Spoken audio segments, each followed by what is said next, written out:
فصل مصطفیٰ کا ہم سفر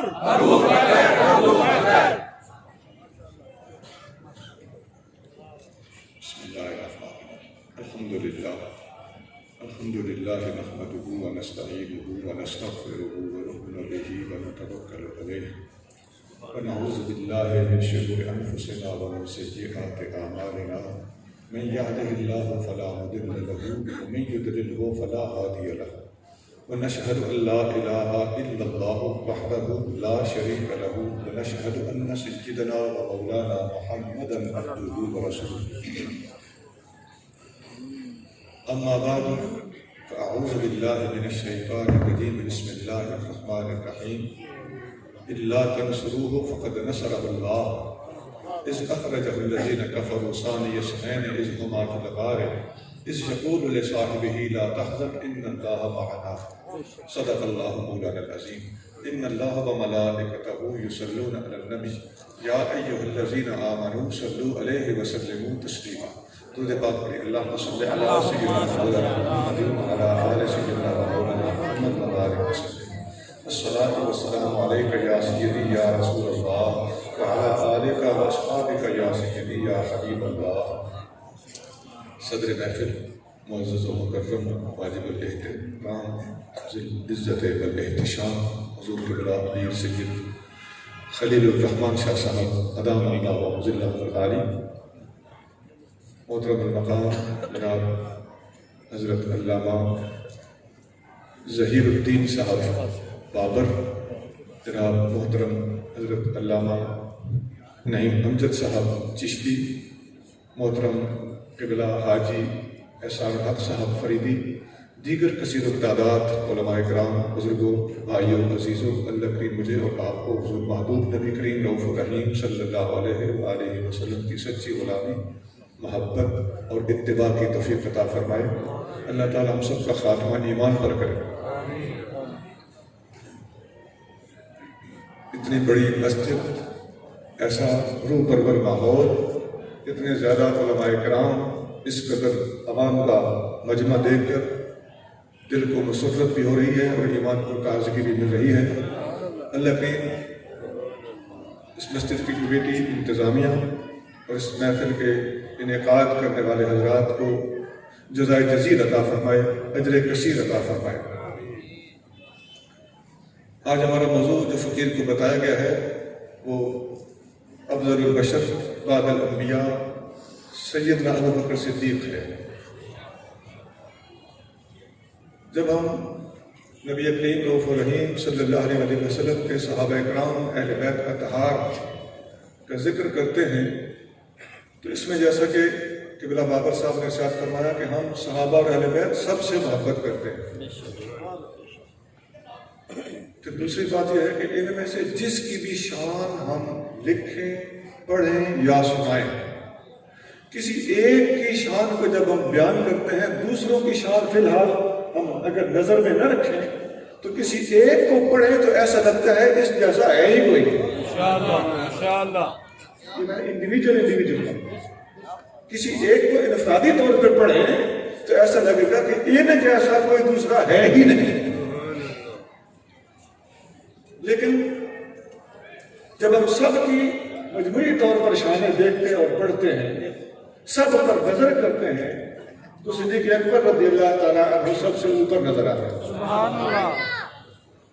اس سلسلے میں فقیر آپ کے سامنے پہلے تمام صحابہ کرام میں سے اہم ہستیوں کے بارے میں مختصر سا خاکہ پیش کرنے لگا۔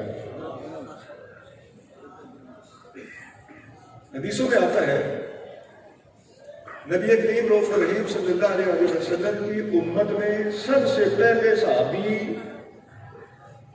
جنہوں نے اللہ کی راہ میں تیر چلایا تھا، یہ ایک جداگانہ شان ہے۔ سب سے پہلا تیر انداز کون ہے؟ اس کا نام حضرت سعد بن ابی وقاص۔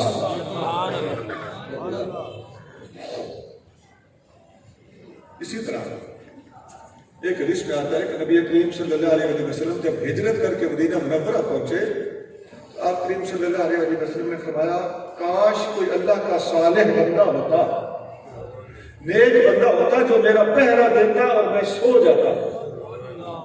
آقا 15 راتوں کا طویل سفر کر کے پہنچ رہے تھے. آپ نے جیسے یہ بات ارشاد فرمائی, صحیح بخاری میں حدیث ہے, آپ کریم صلی اللہ علیہ وسلم جب یہ فرمائش کی تو ایک ہی منٹ کے بعد بار اسلحہ اور ہتھیار جھنکنے کی آواز آئی. نبی پاک صلی اللہ علیہ وسلم نے پوچھا یہ آواز کیسی ہے؟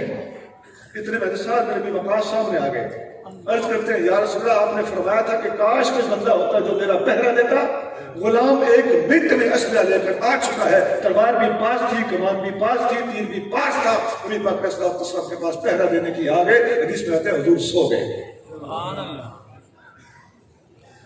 نبی کریم صلی اللہ علیہ وسلم کا پہلا تیر انداز بھی ساتھ میں نبی وقاص ہے, اور سب سے پہلا پہرے دار بھی ساتھ میں نبی وقاص ہے. سبحان اللہ.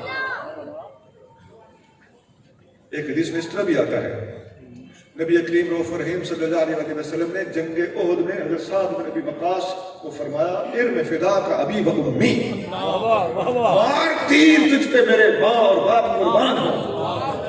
یہ حدیث بخاری میں بھی ہے اور مسلم میں بھی ہے. یہ وکری شان ہے. یہ لفظ حضور کریم صلی اللہ علیہ وسلم نے صحیح حدیثوں کے مطابق بخاری مسلم میں دونوں حدیثیں موجود ہیں. حضرت سعد بن ابی وقاص کے لیے بھی فرمایا ہے, حضرت زبیر بن عوام کے لیے بھی فرمایا ہے کہ تجھ پہ میرے ماں باپ قربان. اچھا, یہی حضرت زبیر بن عوام رضی اللہ تعالیٰ عنہ کا میں نے اس میں گرامی دیا ہے. یہ بھی صحیح بخاری میں حدیث ہے کہ آپ رضی اللہ تعالیٰ عنہ نے جنگ میں ایک کافر, عبید نامی کافر تھا, اس نے لوہے کا لباس پہنا ہوا تھا, صرف آنکھیں کھلی تھی. ظاہر ہے آنکھیں تو کھلی رکھنے کے لیے یہاں سے لوہا ہٹانا پڑتا تھا نا, باقی پورے کا پورا لوہے کے اندر ملبوس تھا, صرف آنکھیں اوپن تھی. حضرت زبیر بن عوام رضی اللہ تعالیٰ عنہ نے اسے پکڑ کے بچھاڑ دیا, اس کے سینے پہ چڑھ گئے, اس کی آنکھوں میں دیکھ کے نیزہ یوں مارا کہ ادھر ہی چت ہو گیا, قتل ہو گیا. نبی کریم صلی اللہ علیہ وسلم نے فرمایا یہ نیزہ مجھے دے دو. اب دیکھتے جانا, یاد رکھنا ہم اس نیزے کو حضور کے لیے تبرک نہیں بنا رہے. کوئی چیز حضور کے لیے بابرکت ہے تو اللہ کی ذات ہے. حضور سب کے لیے برکت ہو سکتے ہیں. نبی کریم صلی اللہ علیہ وسلم کے لیے کوئی حضور سے نیچے کی چیز برکت نہیں ہو سکتی. حضور برکت دینے والے ہیں, کسی مخلوق سے برکت لینے والے نہیں. ماشاءاللہ. تیرا میرا مشکل کشا, سب اللہ کے پیارے مشکل کشائی کر سکتے ہیں. حضور کا مشکل کشا سوائے اللہ کے اور کوئی نہیں ہے. حضور کے لیے بابرکت سوائے اللہ کے اور کوئی نہیں. سبحان اللہ. آگے چلیے.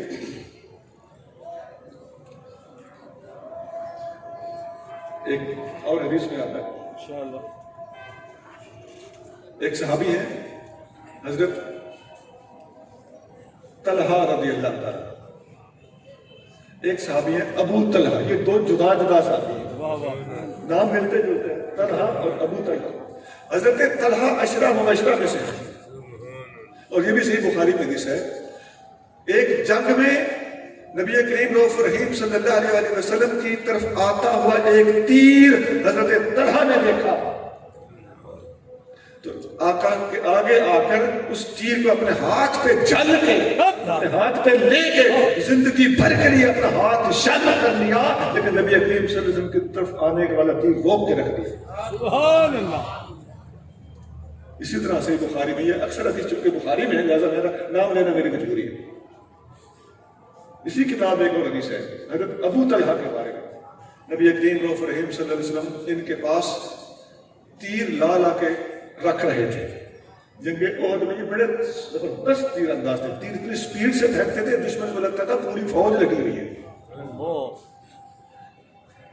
ابو طلحہ انس بن مالک رضی اللہ عنہ کے سوتیلے والد ہیں.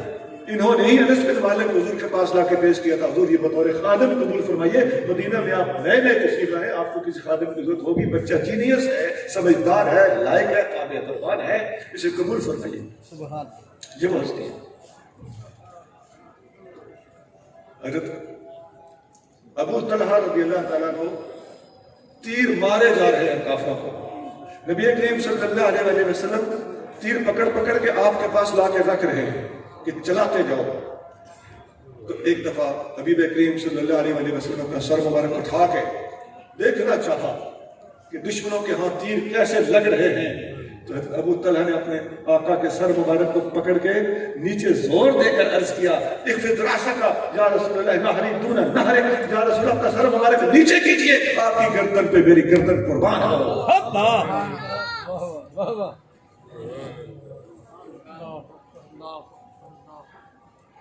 یہ جس صحابی کا میں نے ابھی نام لیا تھا انس بن مالک رضی اللہ تعالیٰ عنہ، یہ مدینہ منورہ میں نبی کریم صلی اللہ علیہ وسلم کے پہلے خادم ہیں. خدمتیں سب نے کی ہیں، لیکن خادم الرسول کا لقب صحابہ میں سے اگر کسی کو ملا ہے تو اس کا نام انس بن مالک ہے. اور یہی انس بن مالک حضرت حسن بصری کو پتہ نہیں کتنے 40 سال کے لگ بھگ کتنا عرصہ پڑھاتے رہے. حسن بصری رضی اللہ عنہ فرماتے تھے کہ انس بن مالک آخری عمر میں فرماتے تھے کہ میں ضعیف العمر ہو گیا ہوں، میں نے اپنا علم حسن بصری کو منتقل کر دیا ہے، اب مجھ سے آ کے پوچھنے کی بجائے حسن بصری کے پاس جایا. اور یہ بھی بتا دوں انس بن مالک وہ صحابی ہے کہ ان کی رہائش گاہ کا نام آستانہ ہے. کیا نام ہے؟ بخاری میں حدیث ہے، بخاری میں ہے آستانہ. اگر کسی صحابی کی رہائش گاہ کا نام ہے تو واحد صحابی انس بن مالک ہیں، ان کی رہائش گاہ کا نام زاویہ ہے. یہ بصرہ سے 2 فرسخ کے فاصلے پر 6 میل کے فاصلے پر ان کی رہائش گاہ تھی. اس جگہ کو کیا کہتے تھے؟ زاویہ. آج زاویہ آستانے کو کہا جاتا ہے، زاویہ کے لفظ من آستانہ نہیں ہوتا. انس بن مالک کی رہائش گاہ کی وجہ سے ہر آستانے کو آج زاویہ کہا جا رہا ہے، اس لیے کہ انس بن مالک حسن بصری کے مرشد ہے، استاد ہے، آتا.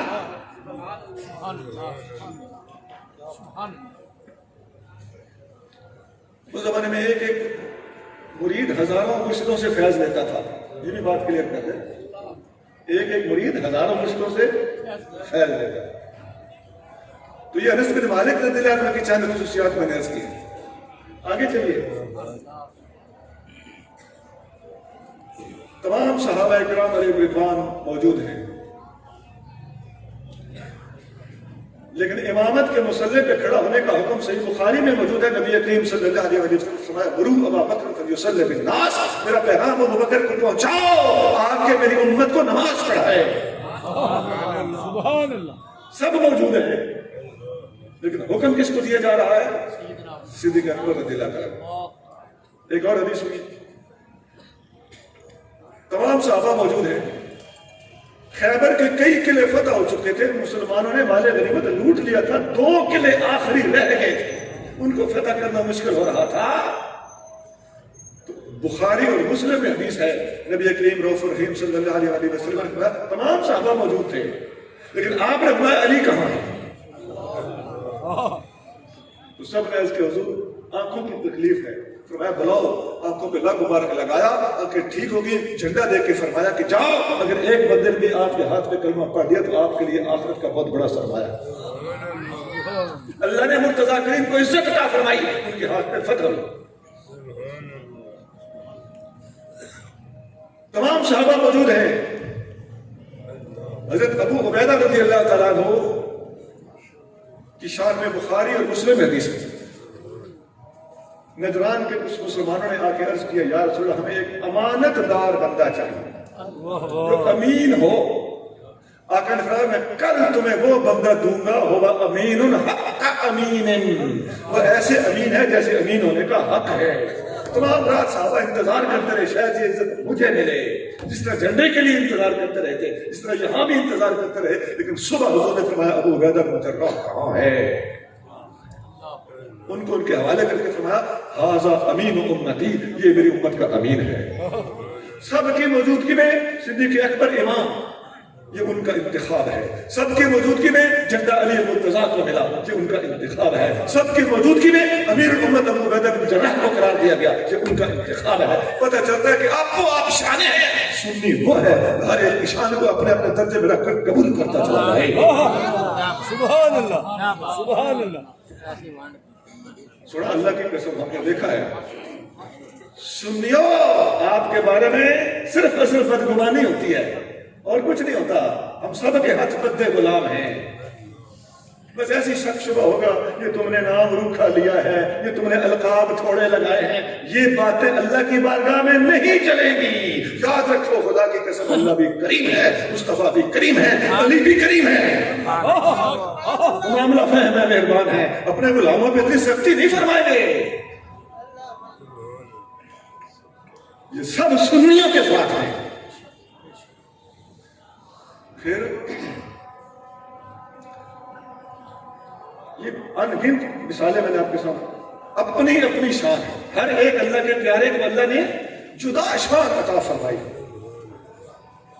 حسنین کریمین کے بارے میں کیا فرمایا؟ الحسن والحسین سیدہ شباب اہل الجنت. حسن اور حسین جنتی نوجوانوں کے سردار ہیں. ابو بکر و عمر کے بارے میں کیا فرمایا؟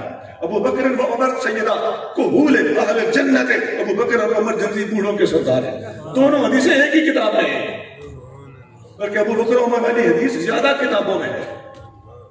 ہم تو سب بیان کریں گے تاکہ جسے ابو بکر و عمر اچھے نہیں لگتے اس کی بھی اصلاح ہو جائے, اور جسے حسن و حسین اچھے نہیں لگتے اس کی بھی اصلاح ہو جائے. ہم سب کی غلامی سکھانے والے ہیں, ہم دپھیڑیاں ڈالنے والے نہیں ہیں, ہم محبتیں دینے والے لوگ ہیں. اور سنیے, حدیثوں میں آتا ہے خواتین کے بارے میں بھی چند باتیں عرض کر دوں. اس امت میں سب سے پہلے شہید ہونے والا بندہ کون ہے؟ وہ ایک خاتون ہے. یہ بھی جدا گانا شان ہے. میں وہ شانیں بتا رہا ہوں جو جدا گانا ہے, وکری ہیں, انفرادی ہیں, اور ان حضرات کی خصوصیات ہیں.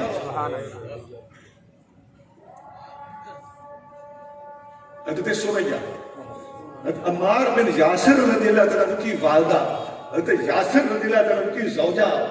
مسلم امہ میں سب سے پہلے شہید ہونے والا مرد نہیں ہے, وہ ایک خاتون ہے. اس خاتون کا نام حضرت سمیہ ہے.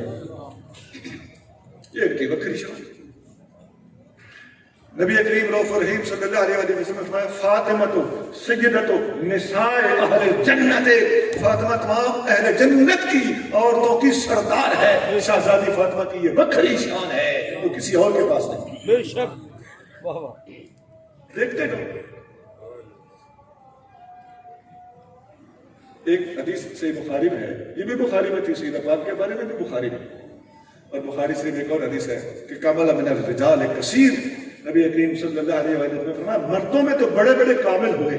لفظ کامل دیکھو, کامل ہونا کیا مطلب ہے؟ مطلب ہے روحانی مقام, مرتبے, قطبیت, غوثیت کی بات ہو رہی ہے, اس حوالے سے بات ہو رہی ہے یا اس سے ملتی جلتی بات ہو رہی ہے. مردوں میں بڑے بڑے کامل گزرے ہیں, لیکن عورتوں میں فرمایا فرعون کی بیوی آسیہ کامل, عیسیٰ علیہ السلام کی والدہ مریم کامل, اور فرمایا میری امت میں عائشہ جس کی مثال تمام, اس کی فضیلت تمام عورتوں پر ایسے ہے. فضل عائشہ علی سائر النساء. عائشہ کی فضیلت تمام عورتوں پر ہے, آسیہ پر بھی ہے, حضرت مریم پر بھی ہے. کیا ہے؟ فضل السرید علی سائر الطعام. جیسے سرید کے کھانے کی تمام کھانوں پر فضیلت ہوتی ہے. نعرہ تکبیر, نعرہ رسالت, نعرہ تحقیق, نعرہ حیدری, علماء اہل سنت. آپ دیکھتے ہیں اب کوئی زیادہ ہی اپنا سینہ تنگ کر کے عیب ڈھونڈنا چاہے تو اس کی بادشاہی ہے. سنیوں کے ہاں تمام صحابہ اکرام اہل بیت اطہار کے درمیان محبت کی بات کرتے وقت کوئی تقسیم نہیں ہے. سب کے فضائل اور مناقب اور خصائص ایک جیسے بیان کیے جاتے ہیں.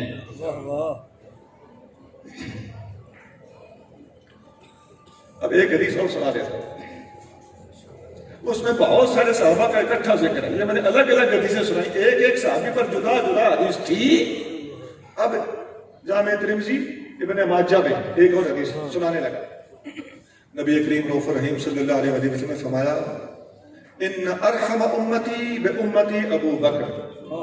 میری امت میں سے میری امت پر سب سے زیادہ رحم کرنے والا ابو بکر صدیق. اشدہم فی امر اللہ عمر. اور میری امت میں میری امت دین کے بارے میں, اللہ کے حکم کے بارے میں سب سے زیادہ سخت عمر فاروق ہے. وَأَصْدَقُهُمْ حَيَاءً عثمان، سب سے بڑا حیا والا عثمان ہے۔ وَأَقْضَاهُمْ علی، سب سے بڑا قاضی علی ہے۔ یہ ترمذی اور ابن ماجہ کا حوالہ دے رہا ہوں۔ علی المرتضیٰ کے بارے میں یہ اشارت ابن ماجہ میں ہے، ترمذی میں نہیں ہے، لیکن میں نے یہاں فٹ اس لیے کی ہے کہ مرتضیٰ کریم کے بارے میں ہماری طرف سے کسی قسم کی کمی نہیں رہنی چاہیے۔ اور ان 4 رستوں کے بعد آگے فرمایا وَأَعْلَمُ الْحَلَالِ وَالْحَرَامِ مُعَاذ بن جبل، میری امت میں حلال اور حرام کا سب سے بڑا عالم معاذ بن جبل ہے۔ افردہم زید بن ثابت، اور میراث کے علم کا سب سے بڑا عالم زید بن ثابت ہے۔ وَأَقْرَهُمْ أُبَيْ بن کعب، اور میری امت کا سب سے بڑا قاری ابی بن کعب ہے۔ امین امتی ابو عبیدہ بن الجراح، میری امت کا امین ابو عبیدہ بن الجراح ہے۔ حبر امتی عبداللہ بن عباس، اور میری امت کا عالم عبداللہ بن عباس ہے۔ اب اسی ایک حدیث میں ڈھیر سارے صحابہ کرام علیہ رضوان کی جداگانہ خصوصیات نبی پاک علیہ السلام نے ارشاد فرمایا۔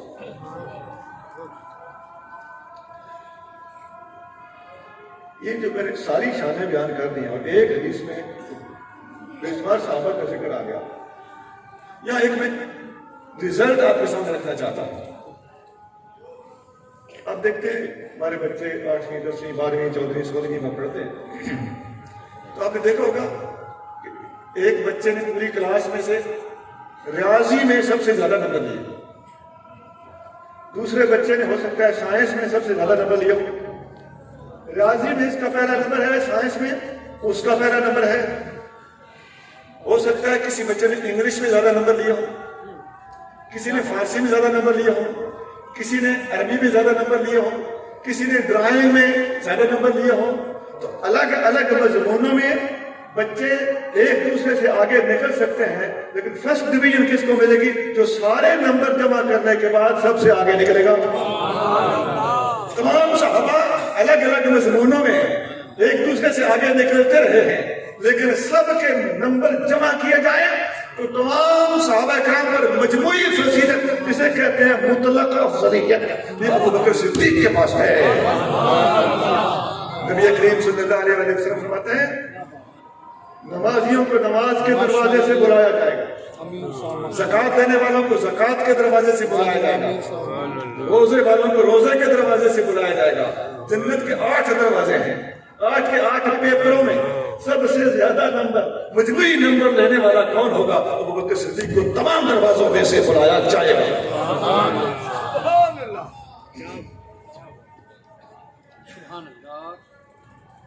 یہ تھی میں نے ایک مجموعی صورتحال رکھی آپ کے سامنے، تاکہ کسی قسم کی غلط فہمی ذہنوں میں نہ رہے۔